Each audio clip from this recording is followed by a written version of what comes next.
Hello, my name is Russell Myers, independent for U.S. President for 2024.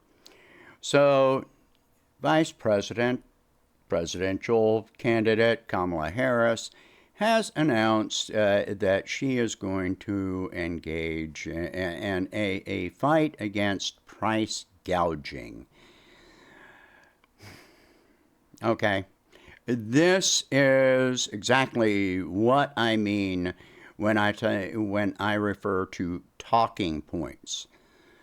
First off, how are you try and define price gouging? This is a completely arbitrary term. You cannot define who is price gouging or is setting any standard for this, and it would have to go case by case, supplier by supplier, retailer by retailer,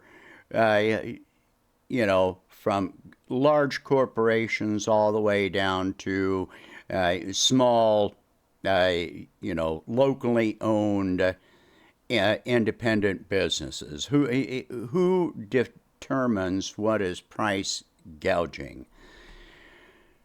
Of course, the first thing that she is talking about is basically asking suppliers and retailers to reduce prices, or to limit in price increases. So, because that's going to work. That's about as good as Hillary Clinton standing up in front of Wall Street investors saying, "Now stop it." This is about the same thing.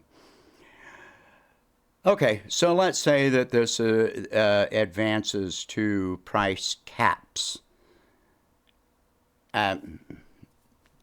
Historically, price caps have been used even in the United States. Richard Nixon imposed price caps at one point in the early 70s. Now, price caps can work in the very short term to limit a sudden increase in inflation. But then what happens when those price caps are removed is that you see a sudden, rapid rise in prices, high inflation rates. Remember, in the 1970s, we suffered so much inflation that when Paul Volcker became the Fed chair, then he imposed, or was it? Hold on a minute. So he imposed interest rate hikes up to 20% at that time, which caused massive unemployment and other problems like that. These ideas, of course, Trump is talking about reducing inflation by giving tax breaks to the wealthiest and corporations, because that worked so well the first time. What happened with that was that companies took the tax breaks. There was no reduction in prices, no increase in wages. Instead, the companies continued laying people off, and they used the money to buy back their own stock. That's what they used the money for.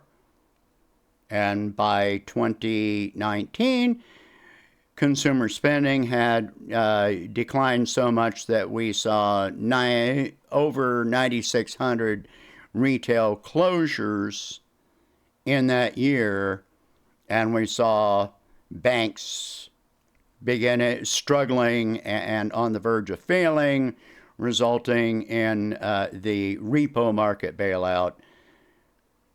And none of this works. None of the ideas work. This is why knowing all of this is why I have come up with the plans that I have had, which you'll find in my tax reform plan, placing a cap on profits. This is a dynamic. This policy is dynamic. Placing a cap on profits at a proposed 10%, but this would require more study to determine the appropriate amount, so that more money would have to be spent. This would put a cap on inflation. It would force companies to be spending more money on increasing production, increasing jobs, increasing wages. That and creating more federal jobs would also work hand in hand with increasing wages. So even if prices go up, your wages go up faster than inflation does. So their ideas are simplistic. They are talking points, and they are things that have been used in the past and failed miserably. You can see what the results of each of their ideas has been in the United States and in other countries. They always fail. Whereas the proposals that I put forward are dynamic. They would still allow for profits, but not insane profits. Okay, so this would preserve jobs, preserve companies, preserve trade, and make us more competitive in the international market. If we're not competitive on the international market, then we will lose jobs, which means losing income. Do you understand this? Take a look at my tax reform plan, and it is completely laid out there for you. All right, thank you very much for watching. I hope you have a good day. Share this video. Talk about these subjects. If you can afford it, please donate whatever you can to help expand this campaign, and I will catch you in the next one. Thank you for watching. Hope you have a good day.